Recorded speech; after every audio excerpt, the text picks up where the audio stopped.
어, 이번 주는 이제 북한 사역 주간 한 주간 특별히 우리가 이제 사랑방 안에서 이제 함께 말씀을 나누고 우리 북한을 품고 기도했으면 좋겠습니다. 우리에게 지금 주어진 땅 끝은 그 어디보다도 이제 북한 땅이 이제 최고의 땅 끝이죠. 언제 통일이 될지 그때와 시기는 우리가 하나님의 주권에 있기에 우리가 알 수는 없지만 우리는 이 통일을 준비하면서 무엇보다 준비되는 마음이 중요하지 않겠습니까? 우리가 성령으로 충만해져서 기도로 준비하고 그러니까 증인으로서의 사명을 우리가 감당하기 위해서 우리가 기도하며 준비할 때에 하나님의 시간에 우리가 북한 땅이 열리면 그것이 곧 우리의 땅 끝이요 우리가 그것에 복음 전하는 사명이 우리의 마지막 그런 증인의 사명이 우리가 될 것인데요. 그러니까 그런 내용들 이제 이번 주에 한번 꼭 사랑방 안에서 함께 나누시고 또 함께 우리 기도해 주시면 감사하겠습니다. 그리고 우리 복음 초청 주일 다음 주까지 우리 진행이 되고요. 우리 계속해서 좀 긴장의 끈을 놓치지 마시고 우리 행사로서의 그러한 것들은 뭐 지난주에 한 번만 했지만 그래도 그 후에 이번 주와 다음 주는 보다 좀 내실 있게 우리가 각자의 삶의 자리에서 기도하고 또 말씀을 받고 그렇게들 잘 활용하셨으면 좋겠습니다. 우리 말씀드린 것처럼 이번 주 우리 금요 기도회는 우리 5주차 금요 기도로 따로 모이지 않고요. 벌써 이제 6월 마지막 주입니다. 우리 다음 주 우리 맥주 감사절로 모이게 됩니다. 우리 1층에 캄보디아 선교 부스가 있는데 말씀드린 것처럼 이제 우리가 7월 마지막 주에 우리가 출발하고요. 그러니까 4주 정도 이제 남았는데 이 단기 선교는 다 같이 하는 것입니다. 이렇게 온 성도가 함께 하는 것이기에 16명이 이제 시간을 내어서 이제 자원을 했습니다. 그래서 원래 우리 항공료가 생각보다 많이 올라서 원래는 항공료와 개인 숙박, 숙식까지는 이제 회비로 하고 그 외에 사역은 우리가 이제 함께 또 교회와 우리 성도들이 함께 하는 것인데 항공료가 많이 올랐더라고요. 그래서 이번에는 우리가 받은 회비는 거의 이제 항공료와 여러 가지 비자 발급하는데 다 사용하게 되고 그 외에 이제 우리 선교 다원 팀원들 현지에 가서 사역하는 이제 숙박에 관한 것은 교회가 좀 이렇게 지원을 하고 그 외에 이제 우리 2개의 교회에 가서 이제 전도 집회를 하고 또 청소년들 집회를 하고 또 복음을 전하고 할 텐데요. 이제 또 한 교회 우리 정지욱 선교사님 계시는 교회 사역 현장에 갈 텐데 또 그곳에 이제 교회를 우리가 한 군데 이번 단기 선교회에 이제 세워 드리고 싶은 계획을 가지고 있습니다. 그래도 아직은 우리가 캄보디아가 가장 이제 최빈국 중에 한 곳이기 때문에 뭐 사진을 다음 기회에 보여드리겠지만 아주 아담하게 예쁜 교회인데 그런 교회를 세우는데 한 우리 돈으로 한 500만 원 정도면 교회 예배당이죠. 예배당을 한 군데 세울 수가 있습니다.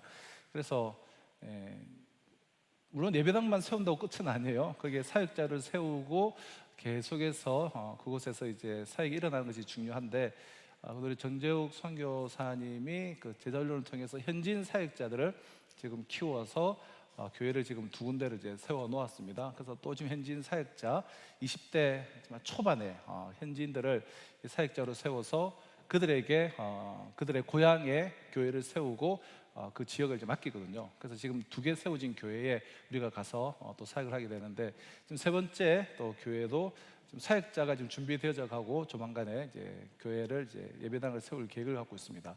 이번 단기 선교회 때 우리가 그 교회를 좀 세워드리는 것을 좀 이렇게 준비하고 있고요.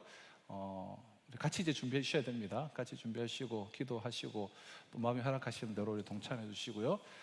그 외에 이제 여러 사역들 우리가 함께 한다.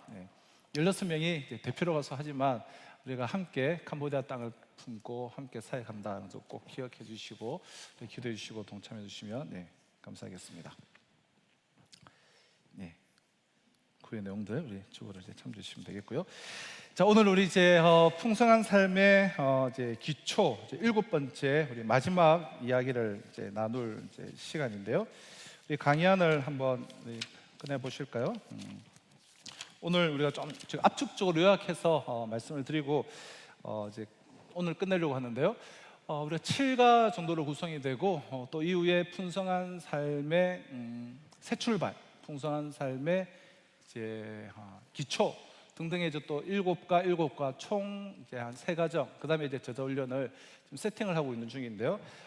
그래서 우리가 이제 이 풍성한 삶의 이제 기초에 관한 초대에 관한 부분도 앞으로 제가 한 우리 소그룹으로 모아서 한 10분에서 맥시멈 15분 정도 그렇게 모아서 한 학기, 두 학기, 그래서 1년에 뭐 맥시멈으로 잡아도 뭐 한 30명 이 정도밖에 되지 않습니다. 그래서 이제 그렇게 좀 하다 보면 시간이 오래 걸리기 때문에 먼저 5예배 때 우리가 그래도 교회 이제 재직들은 전체적인 내용, 지금 뼈대만 제가 말씀드리고 있는데 전체 내용은 우리가 흐름은 알고, 우리 교회가 이제 영적인 흐름, 말씀의 흐름을 그래도 대략적으로 이제 감은 잡고 가셔야 되기 때문에 이게 임상 강의로 이렇게 드리게 되고요.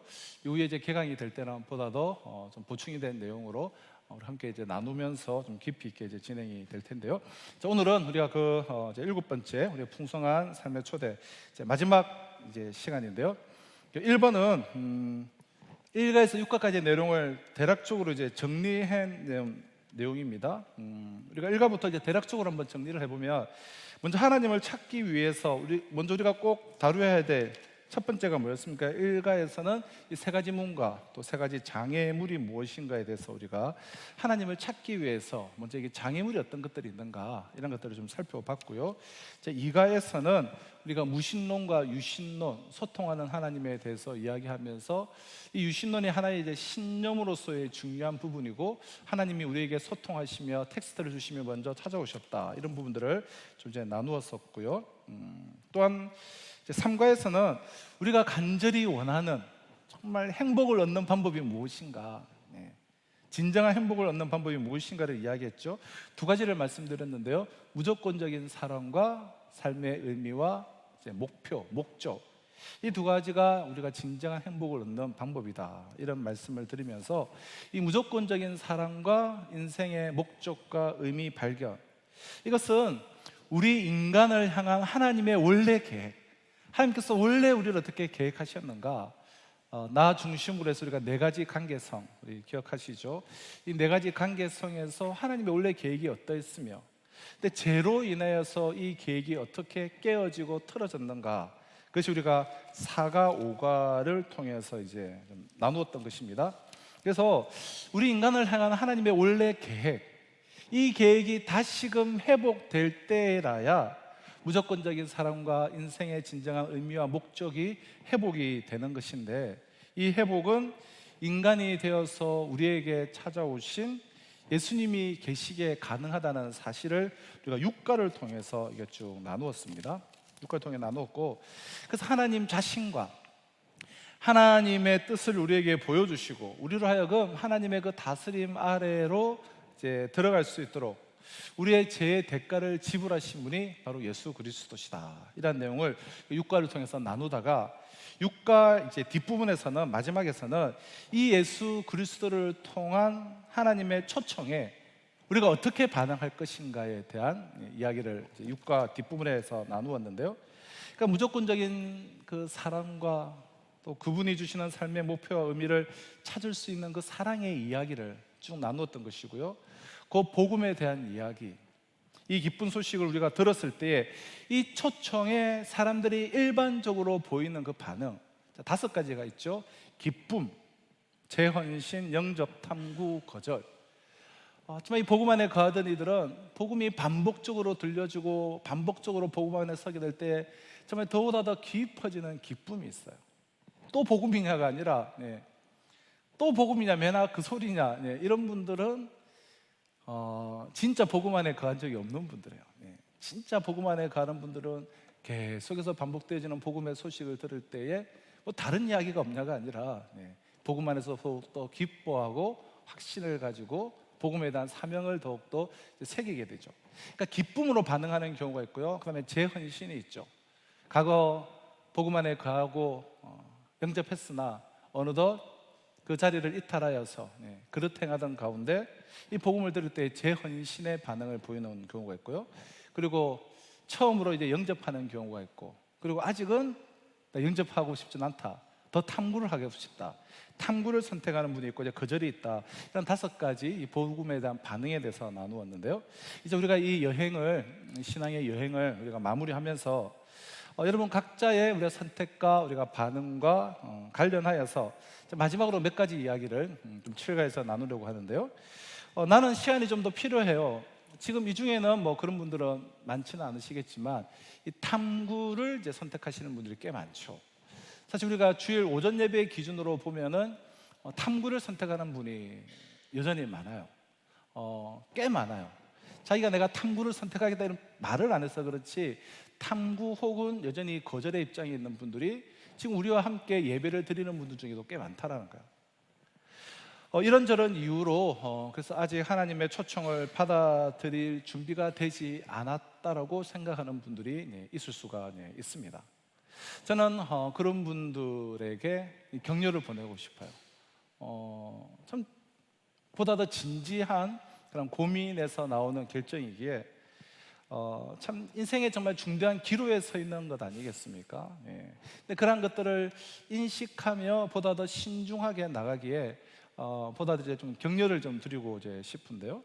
예수님을 주님으로 영접한다는 것은 지금까지와는 전혀 다른 삶을 살고 또 내가 그러겠다라는 결단이에요. 탐구를 선택하지 않고 그저 쉽게 의미도 없이 그냥 쉽게 거짓 결단을 하는 게 사실은 문제지, 탐구는 아주 진지한 자세로 우리가 계속해서 기도하며 지켜봐야 될 좋은 결정이에요. 그러니까 내가 주인이 아니라 예수님이 주인인 인생을 사는 것이니 한 인생에서 얼마나 중요한 결정이겠습니까? 이 결정이 보통 결정이 아니잖아요.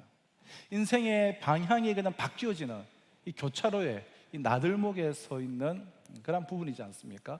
너무 가볍게 우리가 그냥 열매를 따고 넘어가려고 하지 않고 좀 진지하게 고민을 한다면 이것은 대단히 중요한 인생의 갈림길에 있는 결정이에요. 개인의 내면에서 일어나는 거의 혁명적인 변화라고 할 수 있죠.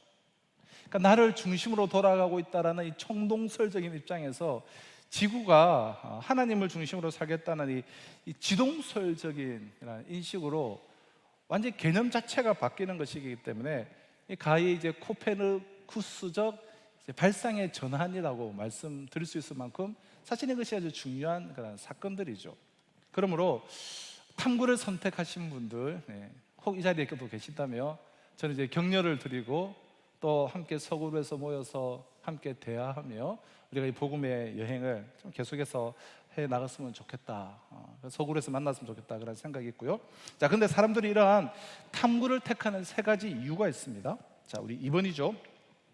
사람들이 우리를 향하신 하나님의 이 사랑 이야기에 선뜻 반응을 하지 못하고 이 탐구를 택하는 데에는 세 가지 이유가 있는데요. 먼저 첫 번째 이야기에서 함께 나눈 우리가 장애물 있지 않습니까? 우리가 복음 안에 나온 데서 장애물, 이 장애물들이 아직 정리가 되어져 있지 않기 때문에, 그래서 여전히 걸림돌로 작용하고 있기 때문에 이 탐구를 택하는 분들이 우리 함께 복음을 나눠보면 생각보다 참 많은데요. 자, 무엇보다 첫 번째 탐구를 선택하는 첫 번째 이유는 지적 장애물이 남아 있을 수가 있기 때문이에요. 그러니까 지적인 장애물이에요. 지금까지 세상을 보면서 생각하던 방식으로는 이해가 되지 않는 부분이 남아 있다면 하나님에 대한 그 이야기를 들으면서도 마음속에 석영치 않음, 그것을 이제 지울 수가 없었을 것입니다. 여러분, 이런 불편함을 혹 가지고 있다면 인생을 거는 이 중대한 결정을 내리지 못하는 것은 당연해요. 전 당연하고 참 그런 분들을 좀 지지하고 격려해두고 싶어요. 근데 중요한 것은 이럴 경우 그런 분들이 가지고 있는 그 문제의 핵심, 이 지적인 장애물의 문제의 핵심이 무엇인가를 빨리 찾는 것이 참 중요합니다. 이후에 이어지는 그런 과정들을 통해서 이런 탐구를 선택하는 분들과 이런 부분에 대해서 우리가 나누려고 하는데요.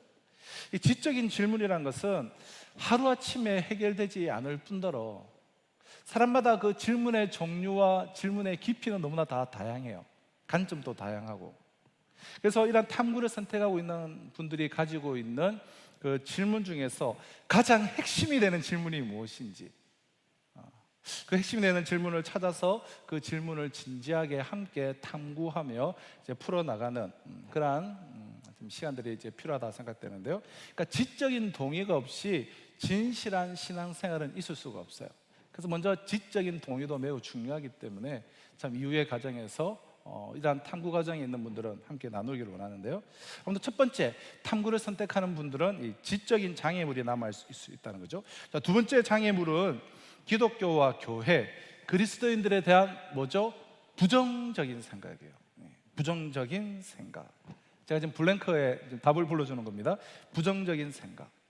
여러분, 기독교와 교회 그리고 우리 그리스도인들에 대한 부정적인 생각으로 내가 탐구를 선택하고 멈칫멈칫 그런 문제의식, 그 의식 자체를 가지고 우리 시대의 예수를 바로 따르는 일이 좀 시급하다. 저는 이제 그런 말씀을 이제 드리고 싶습니다. 그 문제의식은 저는 그렇게 나쁘지 않다고 봐요. 근데 그 문제의식을 가지고 복음을 떠나는 것이 아니라 오히려 더 이런 시대이기에 예수를 따르는 이가 더욱더 시급하다. 그런 마음들을 가지시면 좋겠어요.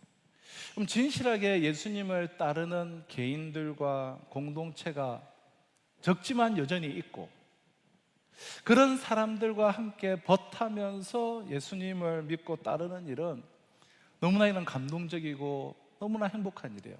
그리고 지난 2000년 동안 이 일은 지속되어 왔고, 하나님은 계속해서 그런 교회, 그런 공동체, 그런 사람들을 일으키셨어요.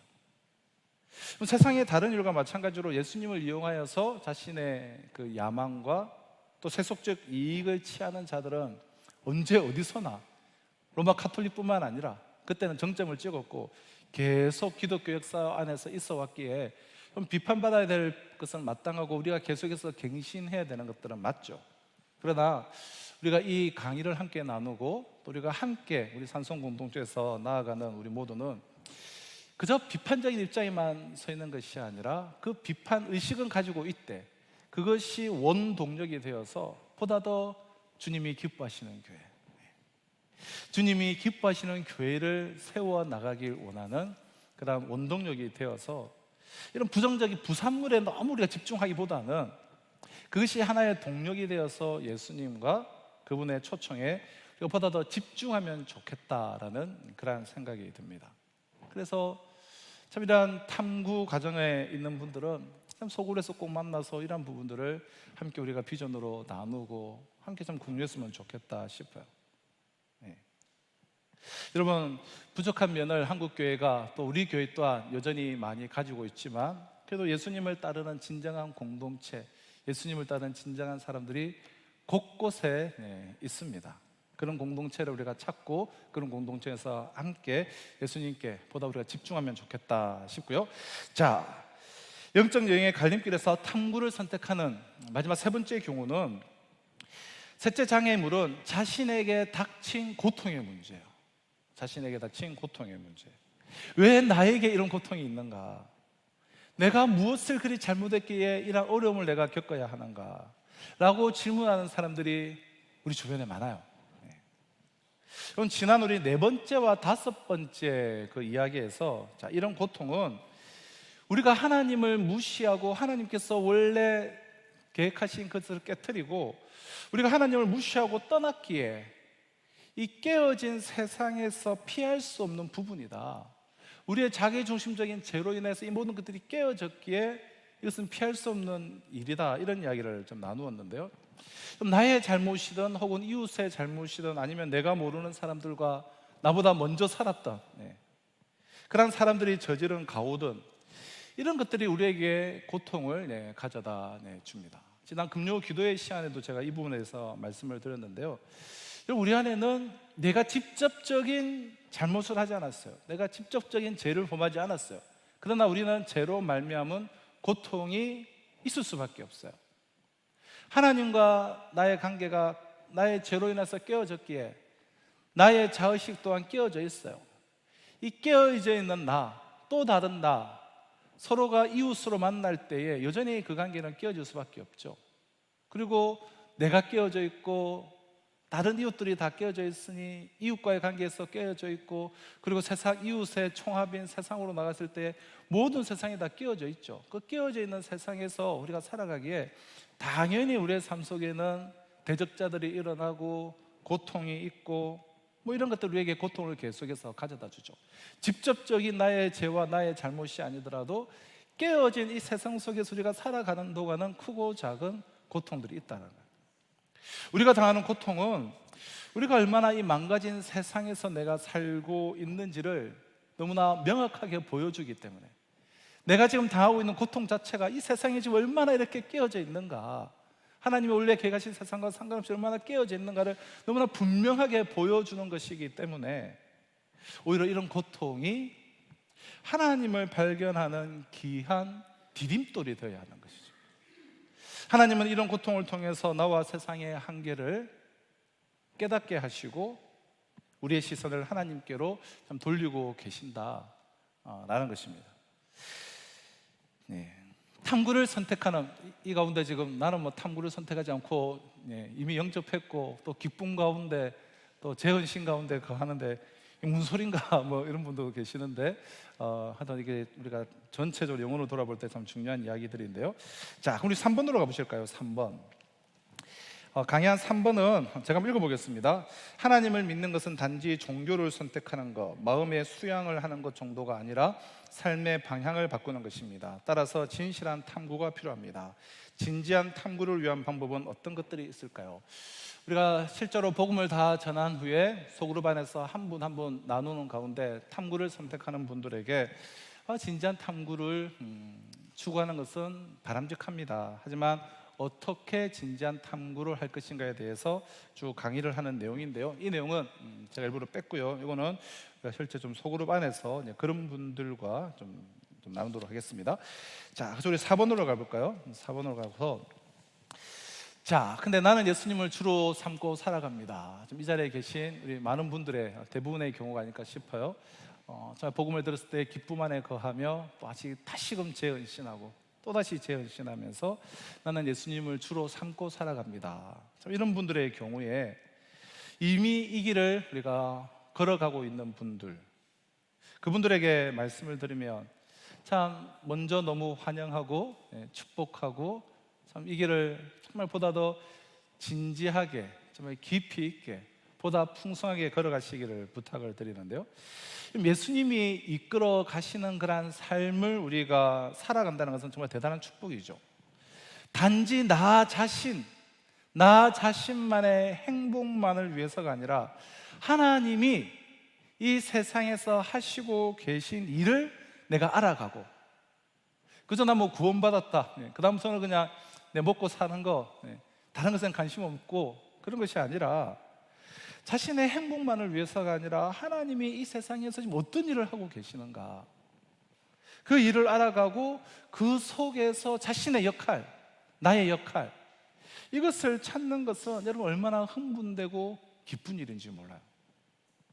하나님의 무조건적인 사랑을 누리면서 하나님의 역사에서 자기 인생의 목적을, 삶의 의미와 목적을 찾아가는 것은 사실 우리 모두가 간절히 원하는 것들이 아니겠습니까?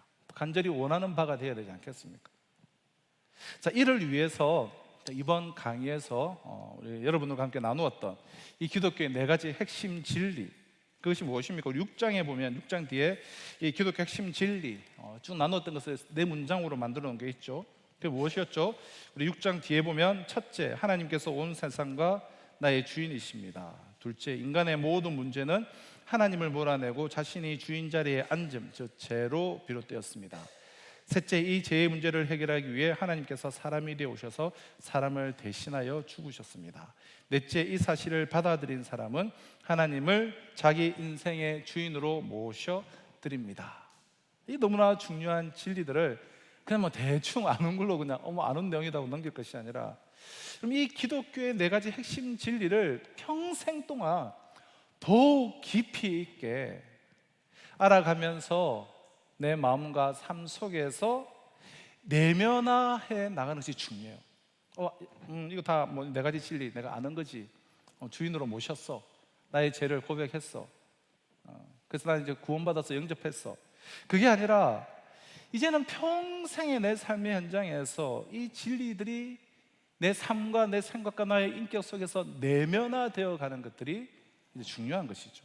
이것을 이야기 안 하고 그냥 구원받은 걸로 끝나버리니까 너무나 영적인 어린아이들, 성장이 없고 자람이 없고 그런 어린아이들만 교회에 바글바글 거리는 경우가 많죠. 이제 평생 이 진리를 더욱 깊이 내면화가는 것이 중요하다는 거예요. 하나님이 내 인생과 세상의 주인이라는 이 깨달음은 하나님이 우주와 모든 피조물, 인간의 역사와 문화, 그리고 우리가 살고 있는 사회의 주인이라는 의식으로 발전해야 돼요. 그러니까 진짜 주대심이 고백되어지고 실제 삶의 현장에서 이 주대심이 나타나야 된다. 또 자기 중심성이라는 이 죄가 그저 내가 뭐 자기 중심성을 가지고 있는 죄인이지, 이란 내가 죽었다, 죽은 걸로 치자 하고 그냥 끝나는 것이 아니라 자기 중심성이라는 죄가 얼마나 큰 문제인지, 얼마나 지독한지, 왜 예수님께서 십자가에서 해결하지 않으면 해결이 안 되는 이 정말 죄인지, 큰 문제인지 자기 성찰을 통해서 계속해서 깊어져 가는 것이 참 중요하죠. 하나님의 사랑을 내가 받았음에도 여전히 이 죄성을 내가 절감하고, 이것이 나 개인의 문제일 뿐만 아니라 우리의 역사와 문화와 사회와 인간관계의 모든 것에 뿌리 내려져 있는 문제임을 우리가 알아갈 때에 우리는 하나님의 그 다스림과 하나님의 은혜와 하나님의 통치를 간절히 사모하게 되는 것이죠.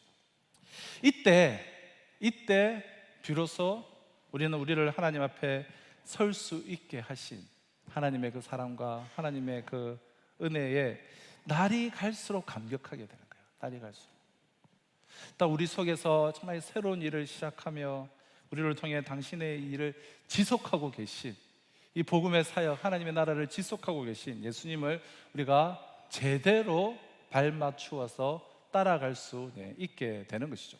이러한 성장이 있을 때 우리의 신앙의 여정은 사실은 이제부터 시작이며 그래서 점점 더 깊어지게 될 것입니다.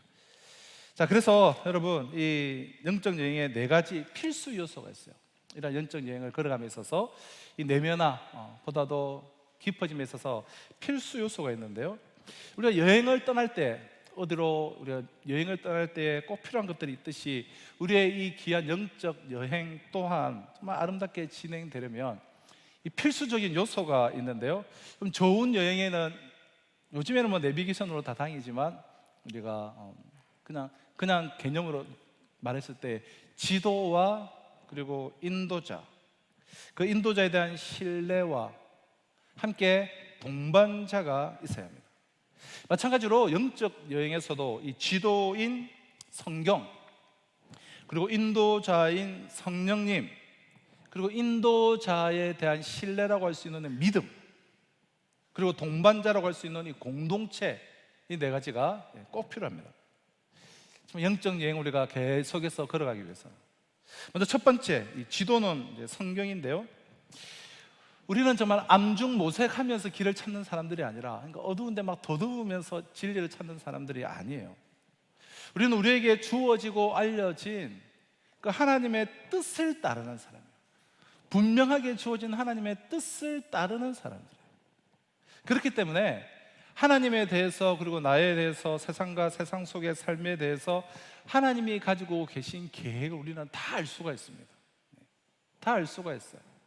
하나님의 원래 계획들 우리는 다 알 수 있죠. 우리가 이제 2번째 이야기에서 나누었는데요, 2번째 이야기에서 나누었듯이 하나님은 우리에게 꼭 필요한 최고급 정보를 텍스트라는, 이 성경 텍스트라는 미디어를 통해서 주셨어요. 먼저 우리에게 찾아와 소통해 주셨어요. 그럼 실제로 성경은 세계 역사를 통틀어서 유래를 찾아볼 수 있는 대단한 책이잖아요. 수천 년 동안 수십 명에 의해서 이제 집필이 되고 또 수만 명에 의해서 필사되어서 보존되어져 온 그런 책입니다. 우리가 또다시 제멋대로 아버지를 떠나서 제멋대로 인생을 살지 않고 내 인생의 주인이신 하나님을 따라서 그 인생의 믿음의 여정의 길을 우리가 걸어가려고 한다면 무엇보다도 우리에게 우리의 인생의 지도로 주신 이 성경을 알아야 되는 것이죠. 성경. 그래서 우리가 사복음서부터 참 시작하는 게 중요해요. 사복음서는 최소한 읽은 것이 아니라 한 달락 한 달락 우리가 강의 설교를 듣든 아니면 내가 그 말씀을 한 달락 한 달락 한 절 한 절 다 연구를 하든 묵상을 하든 예수님의 생애와 가르침에 대한 공부들이 돼야 돼요. 예수님이 또 선포하신 하나님의 나라가 어떠한 나라인가? 하나님 나라가 그저 죽으면 가는 천국이 아니잖아요. 우리가 하나님 나라에 대해서 더 다음에 상세히 말씀드릴 때가 있겠지만 하나님 나라가 정말 무엇인지 우리가 집중하고, 왜 예수님이 병자들을 고치시고 가난한 자들과 소외된 자들을 만나셨는지 우리가 살펴보고, 그들의 인생이 왜 어떻게 변화되었는가를 우리가 자세히 들여다보고, 그리고 예수님이 궁극적으로 죽으시고 부활하신 그 사건을 통해서 무슨 일을 하려고 하셨는지 질문을 하며 성경을 탐구해야 되지 않겠습니까? 복음서들이 이 예수님께 집중을 하고 있는 것이라고 한다면 신약의 나머지 부분들, 복음서 이후의 나머지 부분들은 이 예수님의 가장 가까이에서 경험하고 따랐던 첫 번째 그리스도인들, 제자들 중심으로 첫 번째 그리스도인들이 그분을 어떻게 하나님으로 믿고 하나님의 다스림을 받으면서 그들이 살았는지에 대한 기록이잖아요. 역사적 기록과 그리고 서신서, 이 편지들을 통해서 우리는 실제 내 삶의 현장에서 예수님을 따른 사람들의 그 이야기와 그 속에서 드러난 하나님의 뜻을 우리는 선명하게 알 수가 있습니다. 자, 그렇다면 방대한 이 구약은 어떤 의미가 있습니까? 구약은 인간 역사에 메시아이신 예수님께서 꼭 필요하다는 것을 보여주는 책이죠. 그럼 신약이 채 50년도 되지 않는 그런 역사를 이제 다루고 있다면 구약은 수천 년의 그 긴 역사를 다루고 있기 때문에 우리는 구약을 통해서 역사와 인류 역사와 이 사회 속에서 일하시는, 어떻게 신실하게 수천 년 동안 일하고 계시는 하나님을 우리가 발견하고, 특별히 그 미천한 가장 약한 한 족속을 택해서 당신을 세상에 드러내시려는 하나님의 놀라운 뜻을 우리는 발견하게 되는 거예요. 이스라엘의 계속되는 그 반역에도 불구하고 변함없는 그 하나님의 그 사랑과 세상을 온전히 회복시키시려는 하나님의 그 뜻과 열정을 우리는 구약에서 만나게 되잖아요. 구약의 일부 이제 선지서들과 또 신약의 계시록은 이 하나님의 뜻이 인간 역사 속에 어떻게 드러나고 마무리되어서 어떻게 새로운 세계가 열릴지를 또 이제 보여주는 그러한 책들입니다. 그래서 여러분 꼭 기억하시기를 바라요. 성경을 읽고 묵상하지 않는 그리스도인은 결코 성장할 수 없어요. 그럼 지난 2000년 동안의 그런 증거들을 보아도 우리가 알 수가 있고, 특별히 지난 수세기 동안 또 현대 그리스도인들의 성장을 살펴봐도 그렇고, 그럼 성경은 모든 그리스도인들의 삶에 있어서 매우 중요한 요소예요. 정말 말씀을 가까이 하고 말씀을 묵상하고 말씀을 공부하지 않는 그리스도인들 중에 막 신앙이 성장하고 뭐 기도 열심히 했더니, 그저 봉사 열심히 했더니 신앙 성장, 그런 경우 보신 적 있습니까? 없어요. 성경. 자, 두 번째는 우리가 인도자 이제 성령이죠. 성경이 우리에게 객관적 진리를 제공한다면 이제 우리는 이제 각자 알아서 살면 될까요? 객관적 진리를 딱 성경이 제공하기 때문에 이제 각자 알아서 살면 되는 것인가? 아니죠. 우리가 예수님을 내 마음속에 영접을 했을 때에 예수님의 영이신 성령님이 우리에게 오십니다.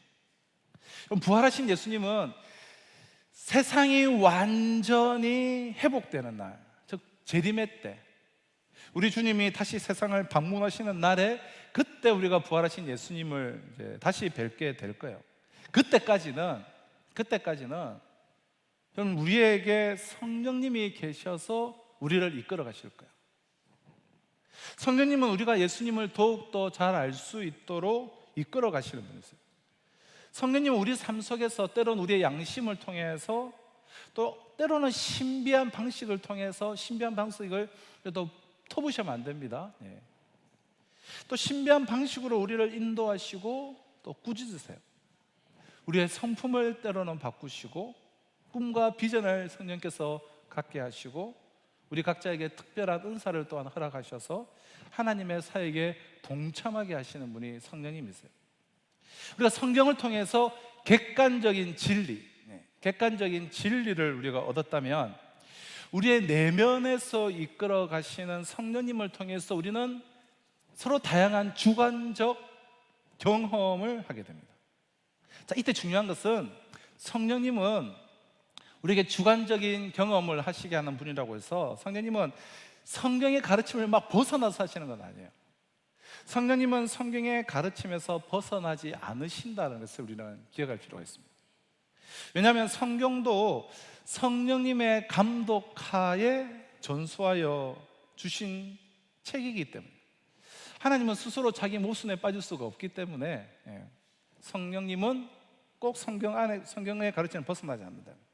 그래서 우리는 성령님을 따를 때에 좀 과한 주관주의나 신비주의에 빠지지 않고, 신비로운 역사는 있습니다. 그런데 신비주의는 문제예요. 하나님께서 각 개인에게 다양하게 주관적으로 역사하시지만 주관주의는 문제예요. 너무 주관적으로 들었다 이런 것들. 그래서 성령님을 따를 때 주관주의나 신비주의에 빠지지 않고 진리의 말씀인 이 성경의 지도를 받으면서도 여전히 매우 신비한 이 성령님의 인도를 따라 각각의 특별한 경험들을 하게 하세요. 그래서 이 균형들이 참 이제 중요한데요. 그러므로 성경을 잘 모르고 잘못 이해하고 성령님을 따른다면 이것은 매우 위험한 것이다라는 것을 말씀드리고 싶습니다. 실제로 성경을 자세히 모르고 성령 사역을 한다면서 좀 많은 그릇된 길로 가는, 성경을 벗어나는 일들이 참 많죠. 좀 영적인 현상을 경험하였다고 해서 그것이 모두 성령으로 말미암은 것은 아닙니다. 객관적 진리를 제공하는 그 성경과 우리 속에서 주관적으로 역사하시는 성령님은 늘 함께 우리의 신앙의 여행을 이끌어 가신다는 것을 우리가 꼭 기억할 필요가 있고요. 자, 세 번째는 이제 신뢰인데요. 신뢰는, 인도자에 대한 신뢰는 뭡니까? 믿음이죠. 우리에게 선명한, 분명한 이 지도인 성경과 든든한 인도자이신 성령님이 있다 해도 우리가 이 지도와 인도자를 내가 신뢰하지 않는다면 우리의 여행은 매우 불안해질 거예요. 그럼 지도와 인도자를 신뢰하는 것, 그것을 기독교에서는 이제 믿음이라고 부르죠. 성경과 성령님을 신뢰하는 것이 믿음이에요. 사실 모든 종교가 믿음을 다 중요하게 여겨요. 어느 종교나 믿음을 강조하죠. 일반 종교에서는 그런데 그 믿음을, 그러니까 일종의 신을 향한 그 마음, 일종의 신심, 그리고 지성이면 감천할 수 있는 마음가짐, 이러한 것들을 믿음이라고 생각합니다. 일반 종교에서는. 그래서 우리가 때로는 그리스도인들조차 이 믿음은 하나님이 내게 필요한 것을 주실 것이라고 간절히 내가 믿는 행위나 자세 같은 것을 믿음이라고 여길 때가 참 많아요. 우리가 어떤 사람이 믿음이 참 좋다, 저 사람이 믿음이 좋다라고 할 때 그것은 그가 이제 종교 생활을 막 열심히 하고 있고 자신이 소원하는 바를 하나님이 이루실 것을 꼭 믿고 흔들리지 않는 자세를 취하며 열심히 기도하는 것을 의미하는 경우가 참 많아요. 그러니까 성경에서 이야기하는 믿음은 내가 믿고 싶은 거, 내가 믿고 싶은 거, 나의 소원을 이루어 주실 하나님을 믿는 것을 뜻하지 않습니다. 오히려 이 지도라고 부를 수 있는 이 성경에 나타난 하나님의 그 성품과 성경에 나타난 그 하나님이 우리를 위해서 이미 하신 일, 그리고 성경에서 계시하신 앞으로 이루시겠다고 약속하신 그 일을 믿는 것이죠. 그 일을. 즉 기독교는 성경에 나타난 진리를 믿는 것이지 내가 주관적으로 형성된 어떠한 믿음을 가지고 내가 믿고 싶은 것을 믿는 종교가 아니라는 뜻이에요. 근데 주관적으로 그냥 여기저기 그냥 어디서 이런저런 신앙생활, 좋은 교회도 많았지만 어떻게 좀 문제가 있던 비성경적인 데서 거쳤던 이 모든 것들이 짬뽕이 돼서 하나의 믿음이 형성되어 있는 경우가 종종 있어요. 이런 것도 좀 잘 우리가 말씀 안에서 걸러내드는 시간들 필요해요. 내가 믿고 싶은 것을 믿는 종교가 아니라는 거예요. 사실 믿음이란 하나님에 대한 전인격적인 반응입니다. 하나님에 대한 전인격적인 반응, 하나님이 나를 위해서 하신 일, 특히 예수 그리스도를 통해서 이루신 완전한 제사함과 또한 자녀 삼아 주심을 믿는 거예요. 네. 성령님이 지금도 나의 인생 가운데 오셔서 나를 이끌어 가지고 계심을 믿는 거예요. 이 하나님이 지금도 세상 속에서 일하고 계시고 세상을 회복하기 위해서 그의 백성들을 통해서 일하고 계신다라는 것을 우리가 믿는 것이며, 마지막 날에 오셔서 만물을 회복하실 거라는 사실을 우리가 믿는 것입니다. 그래서 우리가 성경을 읽고 설교를 들어도 하나님이 하신 일과 하시고 계신 일, 그리고 하실 일에 믿음으로 반응을 하지 않으면 그것은 그저 내 눈과 귀를 그냥 즐겁게 하는 것에 지나지 않습니다. 이렇게 우리가 믿음으로 반응하지 않으면 사실 우리의 이 신앙의 영적 여행은 더 이상 진척이 없이 그 자리를 그냥 계속 뺑뺑 맴돌게 되어 있습니다. 그럼 지도를 보고 또 토의를 하고 지도에 숙달되어져 있다 하더라도 한 걸음이라도 내딛지 않는다면 그럼 여행은 멈춘 것이죠. 얼마나 많은 분들이 이 지식 습득과 연구와 그 토론은 하지만 그 자리에 멈춰 서 있는지 몰라요. 그러니까 믿음으로 반응을 하지 않기 때문에 그냥 멈춰 서 있는 거예요. 반드시 우리는 믿음으로 반응해야 돼요. 그러니까 신뢰해야 된다는 것이죠. 말씀과 성령의 인도하심을. 그러므로 믿음이란 하나님이 하셨고 하나님이 하시고 하나님이 하실 일들, 그런 말미암는 축복이 나와 나의 공동체에 흘러 들어오게 하는 통로와도 같다. 믿음이라는 것은 자녀가 부모인 나의 뜻과 나를 신뢰하지 않으면 내가 기쁘지 않듯이, 그럼 믿음이 없이는 우리가 하나님을 결코 기쁘시게 할 수 없음을 우리가 기억해야 할 것입니다. 우리 동반자까지만 가시죠. 동반자는 이제 공동체죠. 마지막으로 우리가 여행에 있어서 필요한 요소는 동반자예요. 동반자.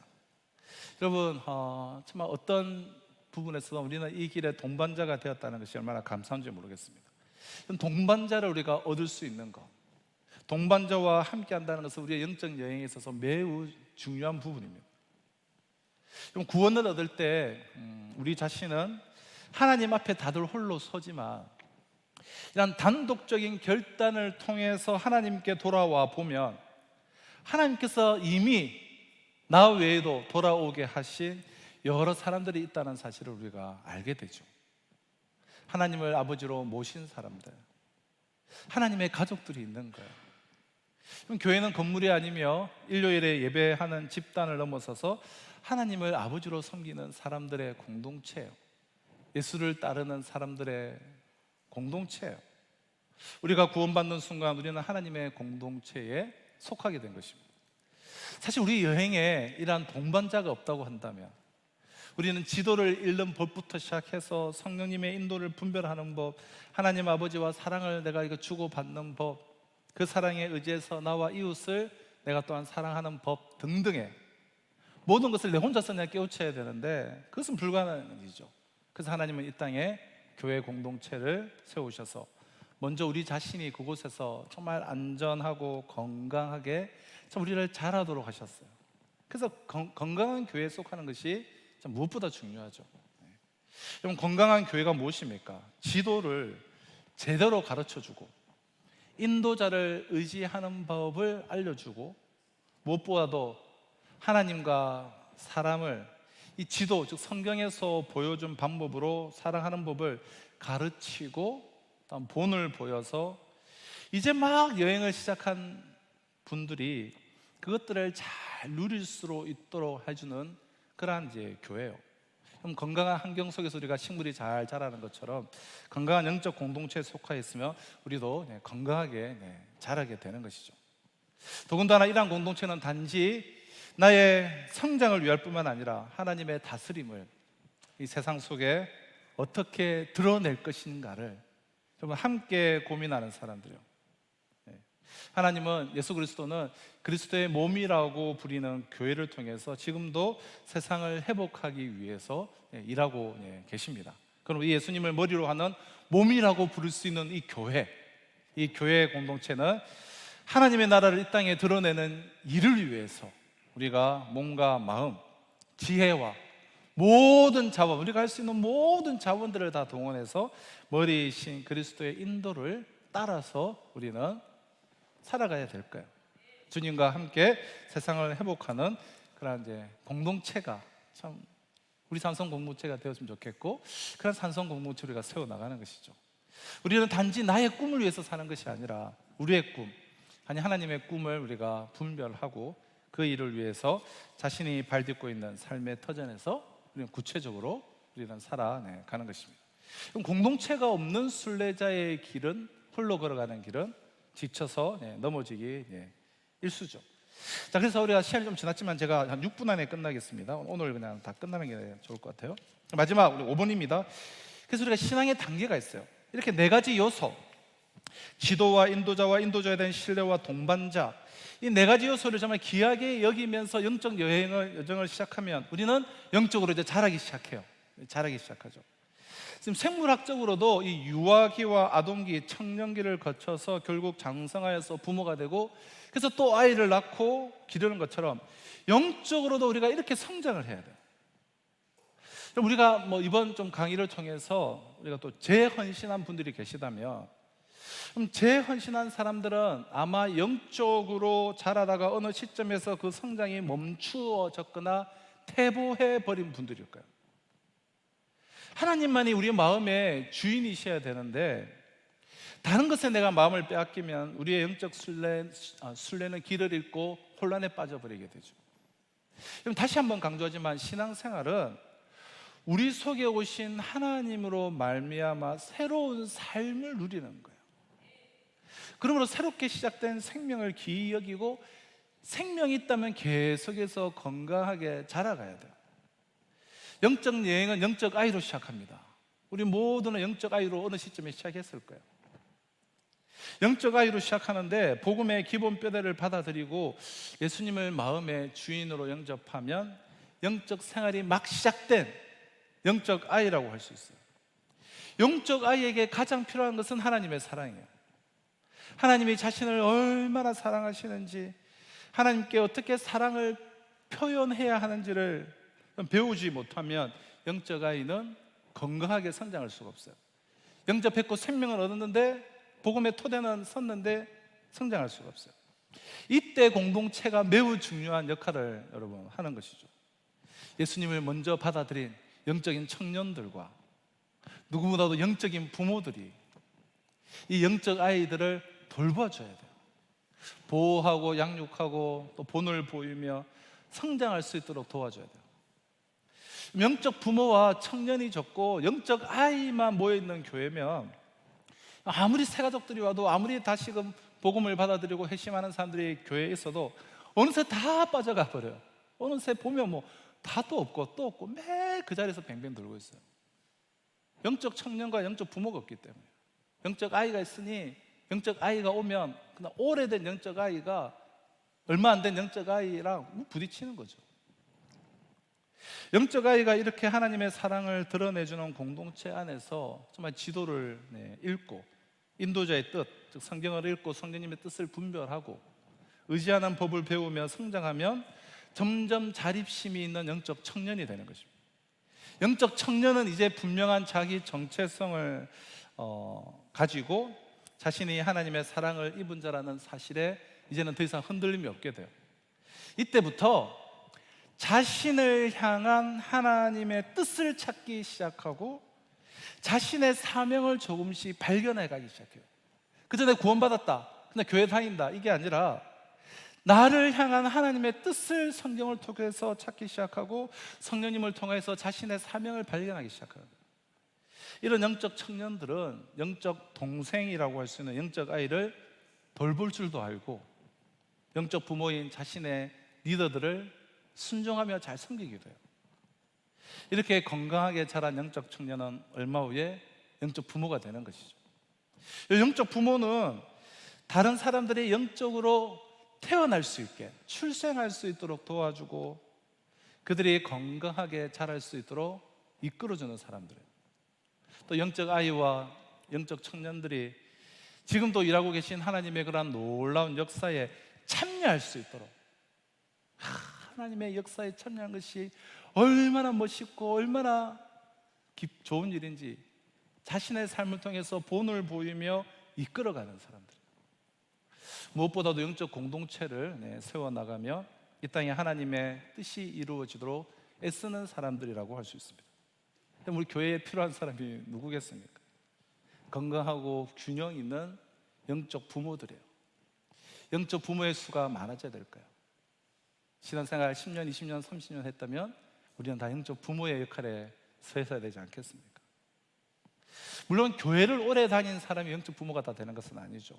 어쩌면 목사나 장로, 집사와 같은 직분자보다도 직분자와 상관없이 영적으로 성숙한 부모들이 있어요.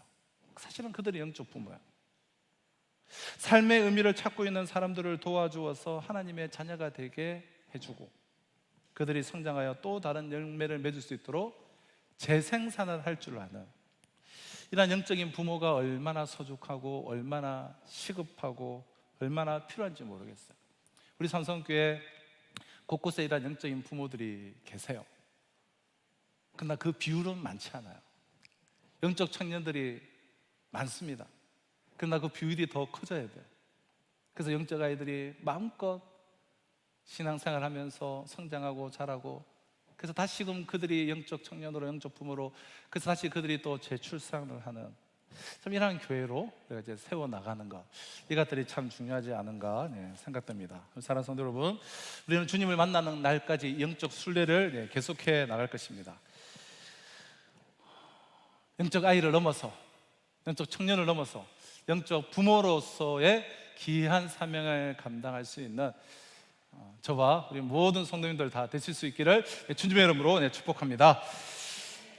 이 시간 우리 마지막 찬양하기 전에 우리 주님 가르쳐 주신 기도로 우리 오예배 피하도록 하겠습니다. 하늘에 계신 우리 아버지여, 이름이 거룩히 여김을 받으시오며 나라가 임하옵시오며 뜻이 하늘에서 이루어진 것 같이 땅에서도 이루어지이다.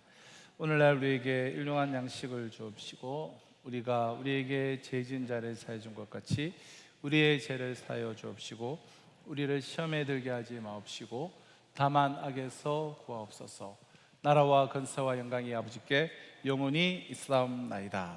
아멘. 우리 다 같이 자리에서 일어나셔서 우리 마지막 찬양 함께 찬양하겠습니다. 오늘 하루하루를 기뻐하며 살아요. 오늘 하루하루를 기뻐하며 살아요. 새날을 우리에게 주셨으니 오늘 하루하루를 찬양하며 살아요. 놀라운 일을 주신 주님을 어떤 일이 있을지 어떤 일이 있을지 어느 누굴 만날지 주의 인도하심을 기대하며 오늘 하루하루를 감사하며 살아요. 아름다운 삶을 주신 주님께 어떤 일이 있을지 어떤 일이 있을지 어느 누굴 만날지 주의 인도하심을 기대하며 오늘 하루하루를 감사하며 살아요. 아름다운 삶을 주신 주님, 아름다운 삶을 주실 주님께 아름다운 삶을 주신 주님께 이번 한 주도 우리 승리하시는 한 주 되시기를 축복합니다.